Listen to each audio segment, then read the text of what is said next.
Yeni bir mətnimizin işlənmə qaydasına, həmçinin izahına baxaq.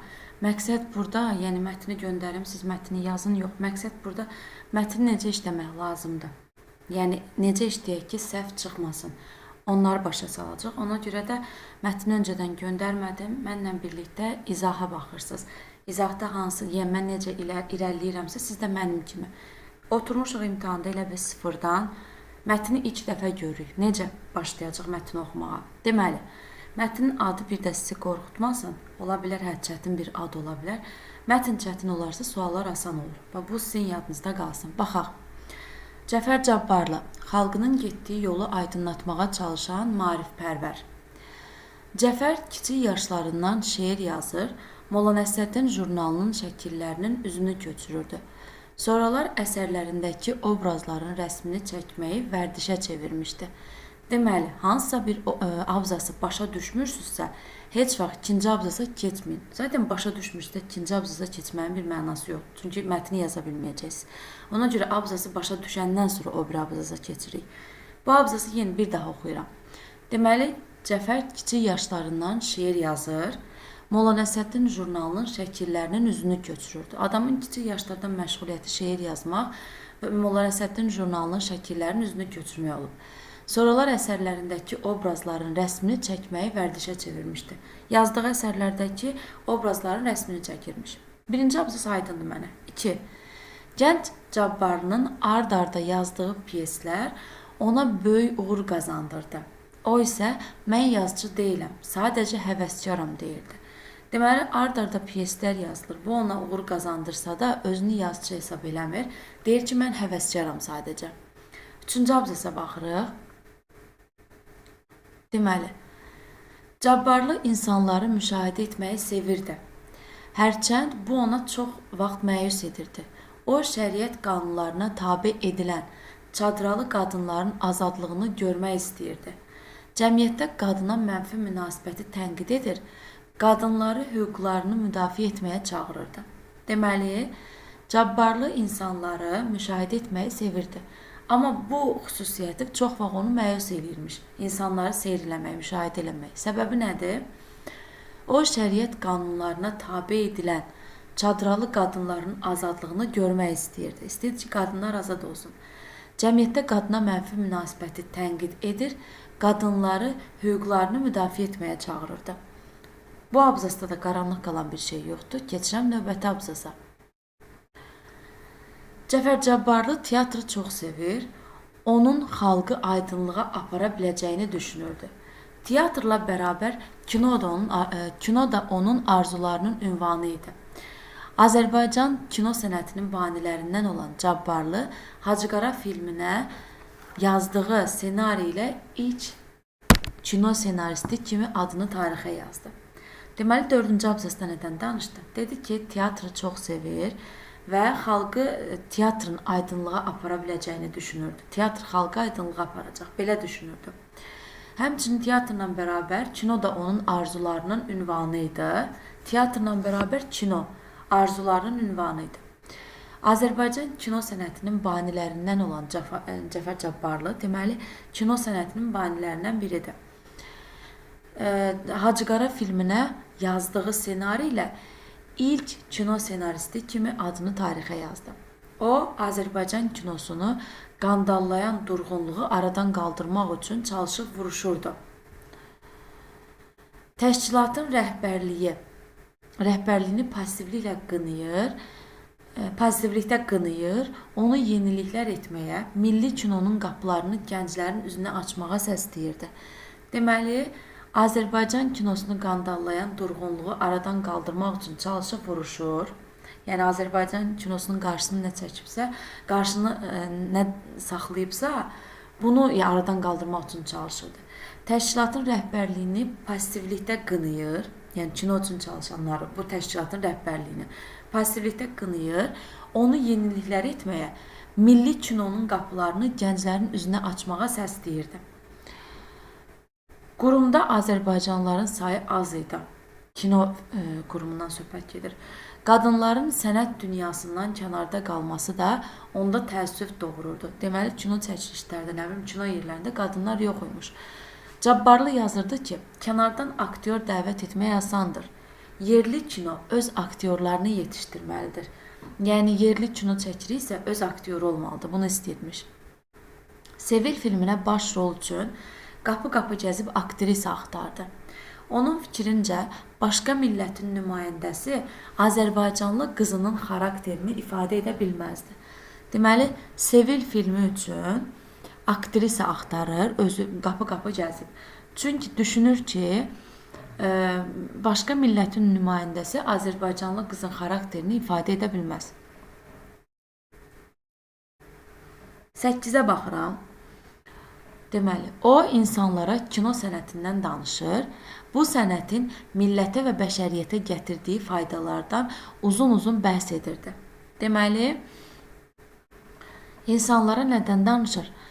Kino sənətindən danışırdı və bu sənətin millətə, bəşəriyyətə gətirdiyi faydalardan uzun-uzun bəhs edirdi. Kino sənəti millətə, bəşəriyyətə nə kimi faydalar gətirir, bundan danışırmış.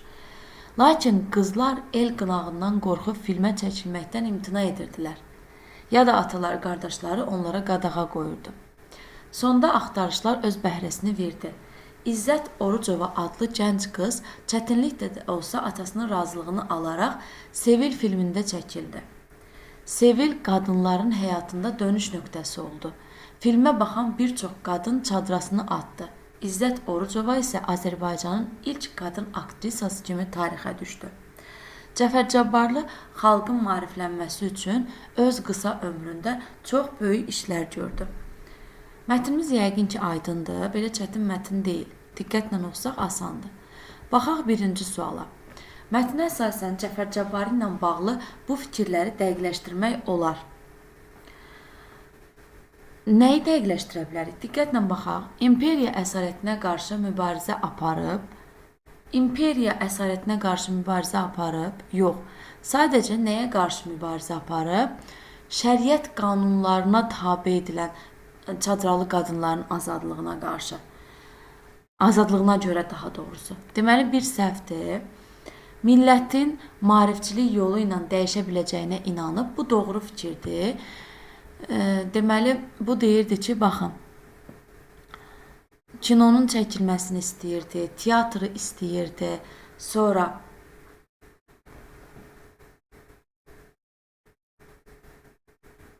başqa baxaq görək.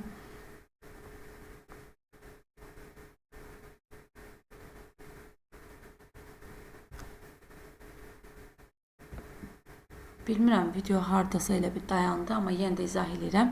Deməli, imperiya əsarətinə qarşı mübarizə aparıb fikri səhvdir. Şəriət qayda qanunlarına qarşı mübarizədir. Qadınların, nə bilim, azadlığa çıxması. Millətin maarifçilik yolunun dəyişə biləcəyinə inanıb. Deməli, bir səhvdir. 2. Millətin maarifçilik yolunun dəyişə biləcəyinə inanıb. Bu doğru fikirdir. Hətta sonda da var ki, xalqın maariflənməsi üçün öz qısa ömründə çox böyük işlər gördü. Teatrın yaranması, kino və s. işlər. Düzdür. 2. Yaradıcılıq yolunu seçməsi Molla Nəsrəddin jurnalının təsiri ilə olub. Belə bir şey yoxdur. Sadəcə deyir ki, Molla Nəsrəddin jurnalındakı şəkillərin üzünü köçürübdür. Yəni, yaradıcılıq yolunu seçməsi bunun təsiri ilə olduğu görünmür. Sadəcə onun üzünü köçürübdür. Deməli, 3 səhvdir. İnsan azadlığını qiymətləndirib deyək.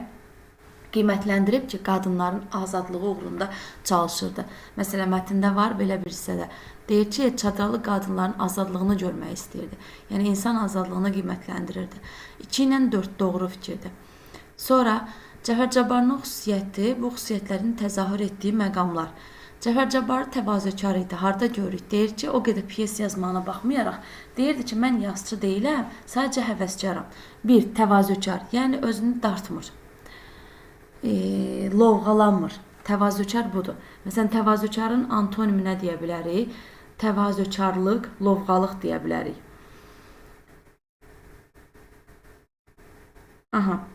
Sonra baxırıq 2. İslahatçılıq.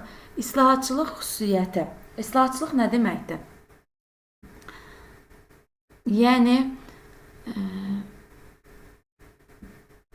bir növ hansısa bir siyasi mübarizəni inkar edərək xırda islahatla kifayətlənmə siyasəti, reformizm kimi bir şey. Yəni, yenidən yaratmaq sanki. Yəni dəyişiklik etmək, islahatçılıq, islahat nə deməkdir? Deyirik, tarixdə yeni islahatlar keçirildi. Yəni bir dəyişiklik. Mövcud quruluşun əsaslarına toxunmadan ictimai həyatda edilə biləcək dəyişiklik.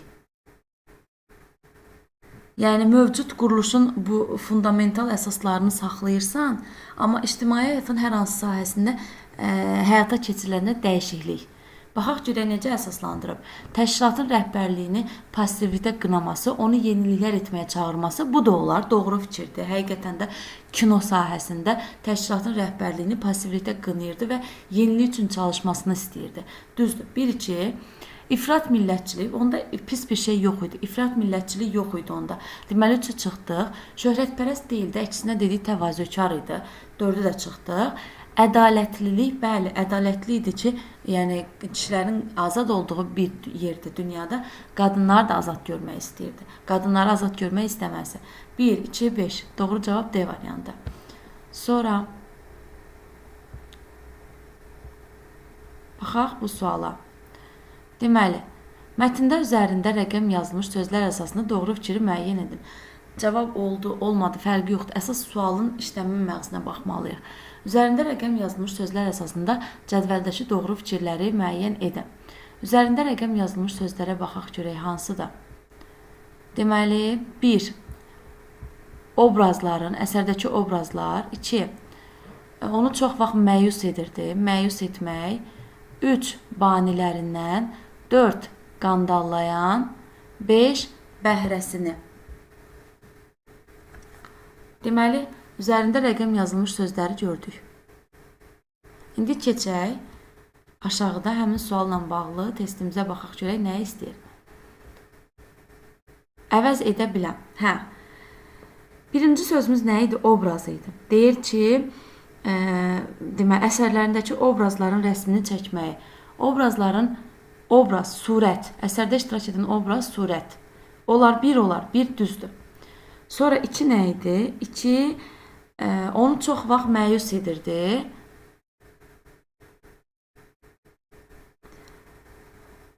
Deyir ki, cabbarlı insanları müşahidə etməyi sevirdi, hərçənd bu onu çox vaxt məyus edirdi. Yəni pis olurdu. Ruhdan salmaq kontekstə daha uyğundur? Yox. Mən insanları müşahidə edirəm, insanlara baxıram. Amma bəzən onlara baxmağım məni kədərləndirir. Ruhdan salmaq odur ki, məsələn, iş görməyə başlayırsan, dərs oxumağa başlayırsan, deyirlər ki, yox, qəbul ola bilməyəsən, oxuma. Sənin ruhdan salan budur. Yəni, ruhdan salmaq bir işi başlayırsan görməyə, amma sənin ruhdan salmaq. Amma məyus etmək deyir, insanlara baxıram və bu baxandan, insanlara baxıram, nəyisə görürəm, məyus oluram. Məyusluq başqa şeydir, kədərlənmək başqa şeydir, ruhdan salmaq başqa bir şey. Ruhdan salmaq, yəni bir işi görmək üçün həvəssiz olmaq, həvəsini əlindən almaq anlamındadır. 2 səhvdir. Səbəbkar sözü ilə əvəz edilən daha uyğun deyil də bu variant. Səbəbkar sözü ilə əvəz edilə bilər. 3-də nə idi ki? Kino sənətinin banilərindən olan Cəfər Cabbarlı kino sənətinin səbəbkarlarından olmaz axı, bani yaradıcı deməkdir. Deməli 3 səhvdir. Buxovlanmaq sözü kontekstdə daha uyğundur. 4-də deyir ki, Azərbaycan kinosunun qandallayan durğunluğu. Azərbaycan kinosunu qandallayan durğunluq. Qandallayan bir növ məcazi mənadadır. Buxovlayan, bəli, mətnə daha çox uyğundur. Deyərsiniz, buxov sözünün mənası nədir? Buxov da lüğətimizdə var, buxov, buxovlamaq. Yəni bir növ boğmaq, bir növ irəliləməsinə mane olmaq. Bir növ, yəni əlin ayağını bağlamaq anlamındadır. Həqiqətən də orada deməli, deyir ki, görək tapa biləcək. Azərbaycan kino sənətini, yox, bunu dedik. 4. 4-də deyir ki, Azərbaycan kinosunu qandallayan durğunluq. Kinonu qandallamaq olmaz axı. Azərbaycan kinosunun irəliləməsinə mane olan, yəni buxovlayan, buxovlanılan. Bəli, daha uyğundur, 4 düzdür. 5 də deyir hədiyyə anlamındadır. 5-də nədən danışır? Deyir ki, öz bəhrəsini verdi, öz hədiyyəsini verdi. Olmur ki, baxın, deyir ki, sonda axtarışlar öz bəhrəsini verdi, öz hədiyyəsini verdi, alınmaz. Doğru cavab 1 və 4. B variantı.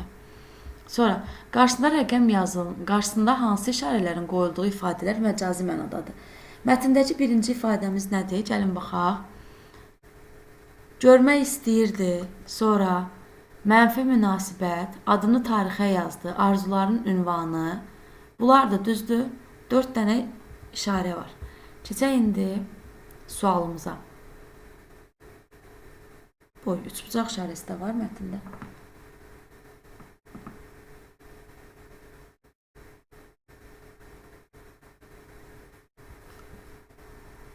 Hə, səhərdən bunu görmürəm. Deməli, burada var, görmək istəyirdi, mənfi münasibət, arzuların ünvanı, yazdığı ssenari, bir də adını tarixə yazdı.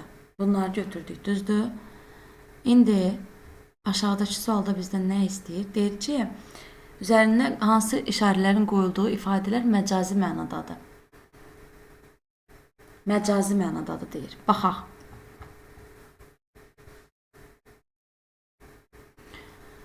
Azadlığını görmək istəmək məcazi mənada deyil.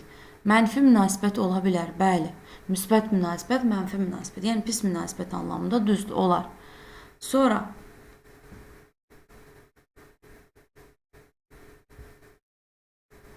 yazdığı ssenari həqiqi mənadadır. Getdi. Arzuların ünvanı. Adamın ünvanı ola bilər də, evin ünvanı ola bilər. Arzunun ünvanı olmur ki, səhvdir. Bir də adını tarixə yazdı. Adını aparıb tarixə yazmır ki, məcazidir. Deməli, bir də səhvdir, daha doğrusu bir də məcazidir, 3 də məcazidir. 1-3. Sonra Azərbaycan kinosuna xidmət edən böyük mütəfəkkir plan bəndi mətnin hansı abzaslarını ümumiləşdirir? Azərbaycan kinosuna xidmət edən böyük mütəfəkkir.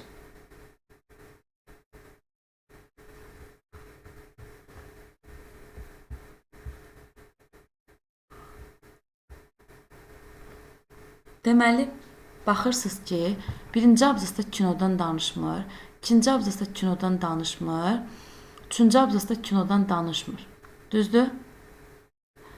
Amma dördüncü abzasda teatrdan, kinodan danışır. Deməli, 4-də. Azərbaycan kinosunu qandalayan durğunluğu aradan qalmaq üçün çalışıb, 5-də var. 6-da aktyorluq dəvət etmək asandır. Yerli kino öz aktyorlarını yetişdirməlidir. 6-da da var kino haqqında. Sevir filmdə baş rol üçün qapı-qapı gəzib aktrisa axtarır. Var. 8. O insanlara kino sənətindən danışırdı, kino haqqında. Var. 9. Sonda axtarışlar öz bəhrəsini verir və deməli, İzzət Orucova adlı gənc qız çətinliklə də olsa atasının razılığını alaraq Sevil filmində çəkildi və Sevil qadınların həyatında dönüş nöqtəsi oldu. Filmdən danışır, kinodan danışır. Bu da 9.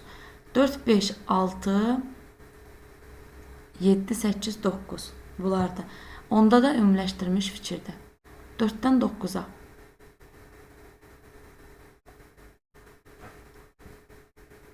Baxaq. 4, 5, 6, 7, 8, 9. Bəli, A variantı. Kino haqqında danışdığı variantı. Sonra mətndə əsasən cədvəldə doğru fikirləri müəyyən edin. Deyir, bəhs olunan dövrdə qadınların azadlığına qarşıdır. Bəhs olunan dövrdə qadınların azadlıq qazanmasına yardım edir. Deməli, qadınların azadlığına qarşı olanlar nə idi? Bayaq dediyimiz kimi. Dedim, şəriət qanunları 1, hakimiyyətdən danışmır ümumiyyətlə, içini çıxdıq. Mühafizəkar ünsürlər məsələn, qorunmaq adı altında.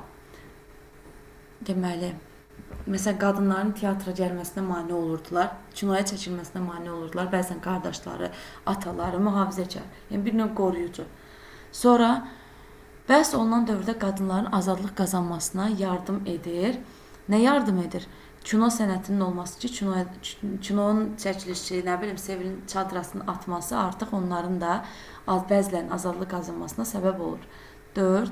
Maarifpərvərlik son cümlədə də gördüyümüz kimi var. 5. Milli ənənələr belə bir şey yoxdur. Əksinə şəriət qanunlarından kənara çıxır. Deməli, 1, 3, 4, 5.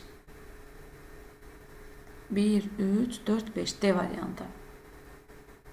Sonra Cəfər Cabbarlıya məxsus hansı Sitat mətndən çıxan nəticəni ifadə edir. İstək ilə nəticə arasında keçilməz bir uçurum var ki, onu ancaq qüvvətli simalar keçə bilərlər. İstəklə nəticə arasında keçilməz uçurum var ki, onu ancaq qüvvətli simalar keçə bilirlər. Deməli, biz mətnin əvvəlindən sonuna qədər gördük ki, deməli, Cəfər Cabbarlı çalışır nə uğrunda? Baxın, qadınlar uğrunda, kino uğrunda, teatr uğrunda danışır. Mübarizə aparır, düzdür? Və həqiqətən də deyir, hansı sitat mətndən çıxan nəticəni ifadə edir. İstəklə nəticə arasında keçilməz bir uçurum var ki, onu ancaq qüvvətli simalar keçə bilər. Məsələn, qadının teatra gətirilməsi, qüvvətli sima. Azadlıq gözəl yaşamaq üçündür. Mətni, yəni, Cəfər Cabbarlı mətndən çıxan nəticə deyil də gözəl yaşamaq. Bunu çıxdıq. Hər bir yalan daha məntiqli, daha tutarlı ikinci bir yalanın arxasından gizlədilmişdir. Yanlış fikirdir. Dünyanın qanunsuzluqla idarə etmək olmaz. Yanlış, yəni mətn əsasən olan fikir deyil. Fikir olaraq düzdür, amma mətndə verilmiş fikir deyil. Sevgi bir ot ki, yandırır ürəyi, sevgi bir göz ki, yox onun bəbəyi. Sevgi bir oddur ki, ürəyi yandırır. Hansı sitat mətndən çıxan sevgidən danışmırıq, bunu çıxdıq. A variantı ümumiyyətlə yoxdur. Dünyanın qanunsuzluqla idarə edilməsi yoxdur. Dediyim kimi şəriətdən danışır, şəriətə qarşı çıxır. Hər bir yalan daha C də yoxdur. Azadlıq gözəl yaşamaq üçün yoxdur. Y variantı da istəklə nəticə arasında, yəni istəyir qadını gətirmə və nəticədə də qadını gətirə bilir. Vəssalam. Y variantı ən uyğunu odur. Sonra baxırıq. Mətnin tərkib hissələri ilə bağlı doğru fikri müəyyən edin. İki tərkib hissəsində mətndə bəhs olunan şəxsin məşğuliyyət sahələrindən bəhs olunur. Məsələn, piyes yazması, digərində isə deməli, kino çəkilməsi ilə bağlı. Deməli, həqiqətən də iki tərkib hissədə, giriş hissədə deyir yazar idi, əsas hissədə isə kino teatrla bağlı. Deməli, bir düzdür. Yalnız əsas hissə əsasında Cəfər Cabbarlıya aid xüsusiyyətləri müəyyən etmək olar. Yalnız əsas hissədə olmaz axı. Məsələn, giriş hissədə də var, təvazü. Baxaq görək, giriş hissədədir o. Qoy görək.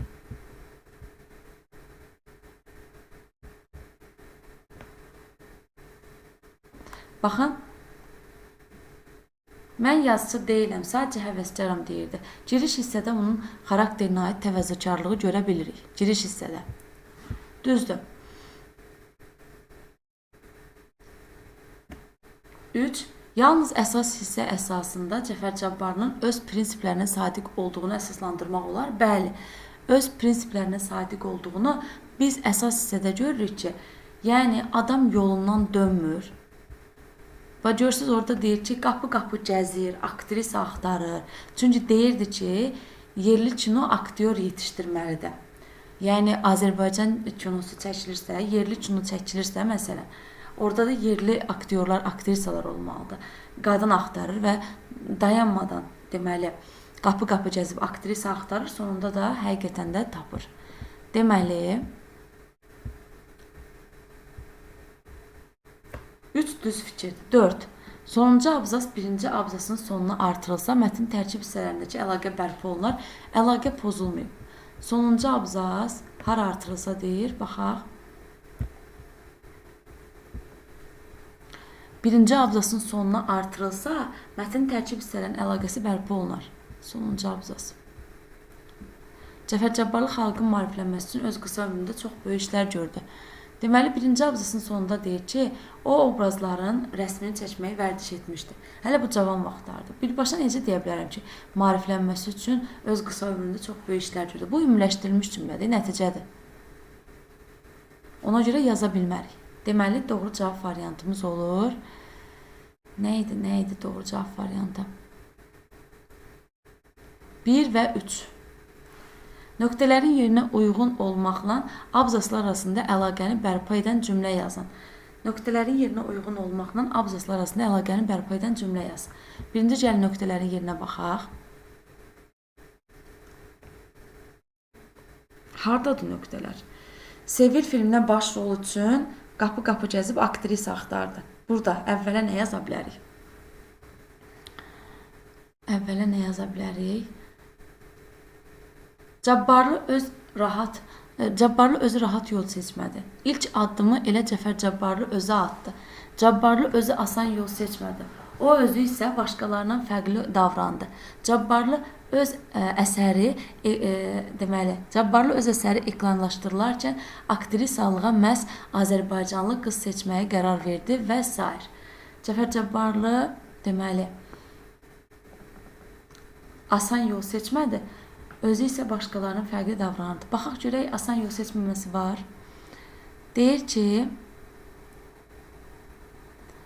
Cəfər Cabbarlı yazırdı ki, kənardan aktyor dəvət etmək asandır. Yerli kino aktyorlarını yetişdirməlidir. Burada nə yaza bilirik əvvəlinə? Əvvəlinə nə yaza bilərik? Əvvəlinə də yazırıq ki, baxın, Cəfər Cabbarlı rahat yol seçmədi. Sonra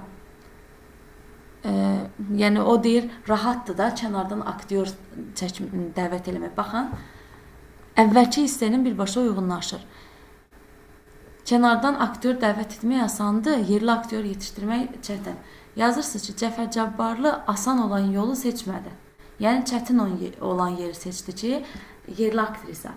Sevil filminə başrol üçün qapı-qapı aktrisa axtardı. Bəli, bunu bildik. Sonra 58, 57-ni dedik, 58-i dedik, 59-i dedik. Axırıncı suala baxaq. Mətnə istinad etməklə verilmiş fikri əsaslandırın. Mətnə istinad etməklə verilmiş fikri əsaslandırın. Baxaq. Bəhs olunan dövrdə, cavab zaten görünür orada, aşağıda özüm vermişəm. Bəhs olunan dövrdə cəmiyyət yeniləşmə, dəyişmə ərəfəsindədir. Deyirik ki, bəhs olunan dövrdə maarifçilər var qüvvəsi ilə cəmiyyəti dəyişmək uğrunda çalışır. Kino, teatr inkişaf edir. Kişilərlə bərabər qadınlar kinoda təmsil olunur. Yüksək idealların təbliğ olunduğu kinolar kütləvi təsir yaradır. Qadınlar çadralarını atır. Bütün bunlar onu göstərir ki, mühafizəkar ənənələr öz nüfuzunu itirib cəmiyyət yeniləşməyə doğru gedir. Deməli, bəhs olunan dövrdə cəmiyyət yeniləşməyə doğru gedir. Necə əsaslandırırıq? Deyirik ki, mühafizəkar ənənələr artıq get-gedə öz nüfuzunu itirib və cəmiyyət yeniləşməyə doğru gedir. Belə. Yəni artıq cəmiyyətdə yenilənmə gedir də. Sevil çadrasını atdı, digər qadınlar da atdı. Artıq yeniləşmə gedir. Yəni mühafizəkarlıq artıq bunları saxlamır. Nə anlamda mühafizəkarlıq? Yəni qadağalar artıq bunları saxlamır da, bunlar da etiraz eləyə bilirlər. Belə. Bu da oldu bizim sonuncu sualımız.